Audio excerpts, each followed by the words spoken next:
भारत ने विश्व के लिए बहुत कुछ किया है, विश्व शांति के लिए बहुत कुछ किया है। आज के दिन हम भारत को दिल से धन्यवाद कहते हैं। बहुत धन्यवाद। कि हमारा और उनका मिलाप नहीं है, we don't see eye to eye, उनके रिकमेंडेशंस हम फॉलो नहीं करते हैं। आज के दौर में लास्ट में मुझे ये बताएं, पाकिस्तान का इमेज क्या है ओवरऑल इंटरनेशनल लेवल पे? देखें जो हालात हैं तो ऑफ कोर्स पाकिस्तान का इमेज कोई अच्छा नहीं जा रहा। 9,200 अरब इन्होंने इकट्ठा करना है, कहां से करेंगे भाई? धोतियों में रह गए, हमारी धोतियां बेचेंगी, शबाशी साहब के कपड़े नहीं बिके, मौलाना साहब की फूंके नहीं काम आई, तो हमारे अब जो 2-4 कपड़े रह गए घर वो बेच देंगे। कि मुसलमान को जितने भी मुल्क है ना जहादी के नाम से जानते हैं, मुसलमान को जहादी के नाम से जानते हैं कि ये मुसलमान है, जहाद करेगा, ये हमला करेगा हम पे। और आप समझते हैं कि आपके दोस्त सऊदी अरेबिया, चीन, यूएई ये बना देंगे?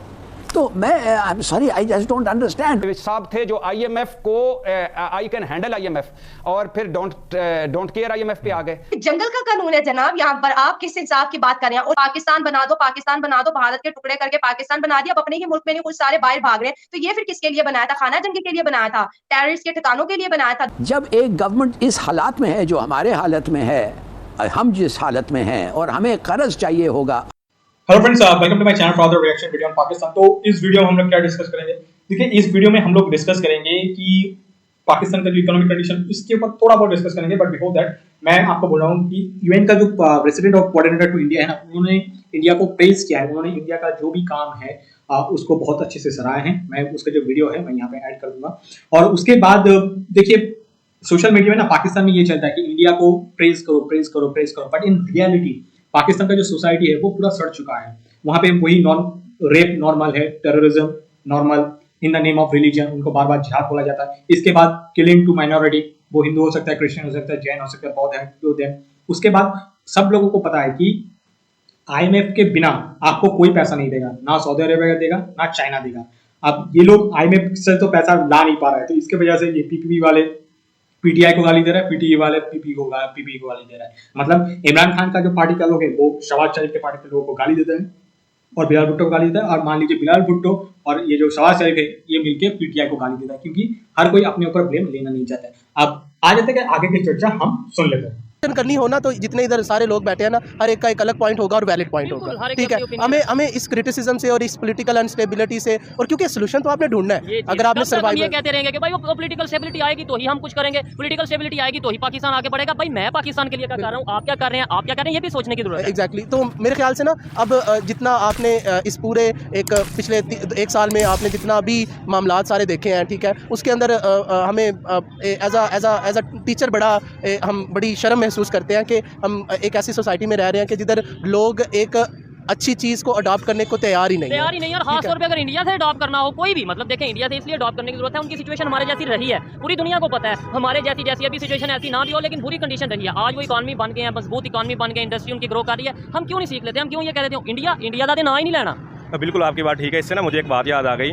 मैं एक कोर्स पढ़ रहा था लाइफ एंड लर्निंग, ठीक है। उसमें ना हमारे वो फाइनल टर्म्स नहीं होते थे, मिड टर्म्स नहीं होते थे, सिर्फ और सिर्फ केस स्टडीज होती थी, ठीक है। तो उसमें एक टीचर ने ऐसे ही बात की थी। पॉइंट क्या था आपका, सॉरी मैं भूल गया हूँ कि भाई हम सीखते क्यों नहीं है कि इंडिया, और वो भी इंडिया से मोस्टली प्रेजेंटेशंस होती थी। तो मेरा उसमें ये था, मैंने एक टॉपिक लिया, क्या हमें इसराइल से सीखने की जरूरत है। अच्छा। तो क्लास ने बड़ा रिएक्ट किया कि इसराइल से हमें क्यों सीखना है। तो मेरे पीछे मेरा बात करने का मकसद यही था कि जो यहाँ पे हमारे पास जो हालात हैं, इसराइल के भी यही हालात पहले रहे हैं, तो अगर कोई अच्छी बात वहाँ से है तो हमें अडॉप्ट कर लेनी चाहिए। तो इसमें कौन सी बड़ी बात है? तो अगर उनकी कुछ जो बुराई है उनमें वो छोड़ दें, जो अच्छी बात है वो उनको अडॉप्ट कर लें। मुझे समझ नहीं आ रही है what is the point of this budget. पहली बात तो ये मेरा है। दूसरी बात ये है कि जब एक गवर्नमेंट इस हालात में है जो हमारे हालत में है, हम जिस हालत में हैं और हमें कर्ज चाहिए होगा अगले दफ़े, तो और आईएमएफ के एक प्रोग्राम में हैं, तो हमें उनका एग्रीमेंट लेना, वो कुछ कहते हैं लाजमी है, कुछ लोग कहते हैं बेनिफिशियल होता। मैं तो कहता हूँ चलो लाजमी नहीं तो बेनिफिशियल है। तो पहली चीज़ जो बजट में है जो श्योरली आईएमएफ एग्री नहीं करेगा, और वो ये है कि आपका डेफिसिट 4% से ज़्यादा नहीं हो सकता। आपका डेफिसिट 6% है, 6.5%। बिल्कुल। और आप समझते हैं कि आपके दोस्त सऊदी अरेबिया, चीन, यूएई ये बना देंगे? तो मैं I am sorry, I just don't understand. और अगर भी आईएमएफ कुछ नहीं कह रहा है इस वक्त, इसलिए वो कहते हैं शायद क्वाइट हैं, इसलिए वो शायद समझते हैं कि इंटरेस्ट रेट बढ़ गया है और देयरफॉर कॉस्ट ऑफ सर्विसिंग बढ़ गया है, तो इसलिए अपने प्राइसेस बढ़ गए हैं। वो कब तक चुप होंगे? सही। और दूसरी बात, मेरे ख्याल में डार साहब जो हैं और आईएमएफ का इनका बनता नहीं है। उसके डार साहब के पोलेमिक्स, उनके एटीट्यूड ये उनको सूट नहीं कर, किसको? IMF को। अच्छा। और वो उन्होंने कितने दफे इनको कहा है, मिसाल के तौर पे, कि आप इंटरफियर ना करें फॉरेक्स मार्केट पे, let the rupee find its own level. मगर वो तो बात ही नहीं सुनते हैं। आप देखिए आज क्या हो रहा है, हवाला रेट वापस आ गया। सही बात है। और वो क्यों हुआ है? इसलिए कि वो बैंकिंग सेक्टर से पैसे नहीं आ रहे हैं, अब हवाला से आ रहे हैं। तो what I am trying to say is कि हमारा और उनका मिलाप नहीं है, we don't see eye to eye, उनके रिकमेंडेशंस हम फॉलो नहीं करते हैं। तो ये कैसे हो सकता है कि ये प्रोग्राम चलेगा? और बल्कि मुझे तो कहा गया है कि अब तो हम लोग रेकंसाइल हो गए हैं कि ये प्रोग्राम नहीं चलेगा। अच्छा। और हम अपने दोस्तों के साथ मिलके भी नहीं होंगे। आप बता लीजिए, शरह तरक्की 0.29 है और मुल्क की मईशत सुकड़कर 341 अरब डॉलर की रह गई है। कर्जों पर सूद की अदायगी 69% है। फी कस आमदनी में 11% गिरावट आई है और 9,200 अरब इन्होंने इकट्ठा करना है। कहां से करेंगे भाई? धोतियों में रह गए। हमारी धोतियां बेचेंगी, शबाशी साहब के कपड़े नहीं बिके, मौलाना साहब की फूंके नहीं काम आई, तो हमारे अब जो 2-4 कपड़े रह गए घर वो बेच देंगे भाई। और सबसे अहम बात है कि IMF ने आखिरी वार्निंग दे दी है। 3 हफ्ते रह गए IMF प्रोग्राम खत्म होने में। IMF के पास जाने के बगैर ये बिल्कुल नहीं कुछ भी नहीं हो सकता। कुछ भी ना दोस्त मुल्क पैसे देंगे, ना कमर्शियल इदारे पैसे देंगे, ना आगे बढ़ेंगे। IMF मान नहीं रहा। IMF ये वो था साहब थे जो IMF को आई कैन हैंडल IMF और फिर डोंट केयर IMF पे आ गए और फिर IMF के कदमों में बैठ गए। तो इस मुल्क को ओवरऑल फिर आप रेट क्या करेंगे इस बजट को, जिस तरह आप दिया था? लगता है कि जो बजट आया है वो इसका एक अमली शक्ल है। हिलाली साहब, आपको क्या लगता है गुज़िश्ता अहदाफ हम क्यों हासिल नहीं कर पाए, और जो आइंदा अहदाफ हैं क्या रुकावटें आ सकती हैं उसमें, कितने रियलिस्टिक हैं वो?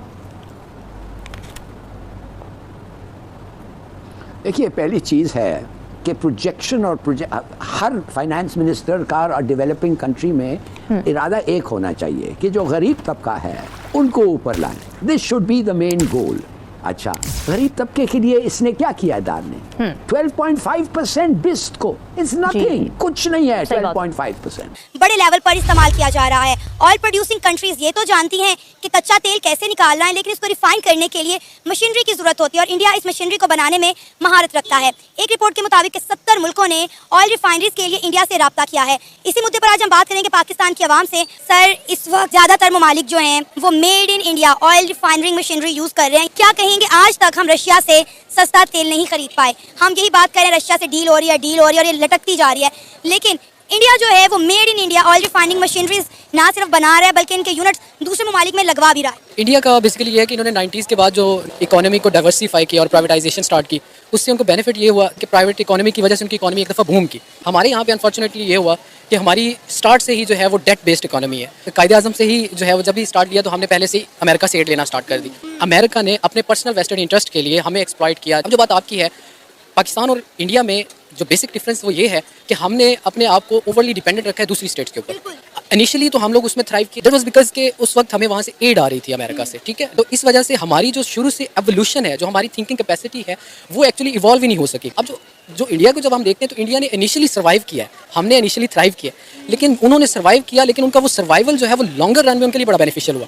अब आ जाएं आप, देखिए आपने बात की थी कि ऑयल रिफाइनरी के ऊपर, ठीक है। ऑयल आप जब भी किसी से, वो क्रूड ऑयल होता है, जब वो रिफाइन फॉर्म में नहीं होता है, आप जब भी इंपोर्ट करते हैं उसको पहले रिफाइन करना होता है। रिफाइन करने के बाद वो लोकल मार्केट में आप लोगों को एक्सेस देते हो, जैसे पेट्रोल और इस तरह की चीज़ें। इंडिया ने इसमें इंडस्ट्री ऑयल रिफाइनरीज लगा के अपने आप को जो है वो एम्पावर किया है। और आज यही वजह है कि आपने जैसे कहा कि इंडिया जो है वो ऑयल रिफाइनरी में लोग 70+ कंट्रीज जो है वो इंडिया से कॉन्टैक्ट कर रही हैं कि हमें जो है इसमें मतलब हमारी मदद की जाए, या क्रूड ऑयल को आप उसको आप फिनिश ऑयल बना के हमें दे दें। नहीं, उन्होंने कहा है कि हमें जो है रिफाइनरी मशीनरी दें, हमें इक्विपमेंट दें एक्चुअली। लेकिन हमारा मसला ये है कि उन्होंने तो चले उसमें एक्सेल किया, उसने वो इंजीनियरिंग के ऊपर काम किया, तो वो इस तरह से करके हम उस लिहाज से एक्सेल कर ही नहीं पाए।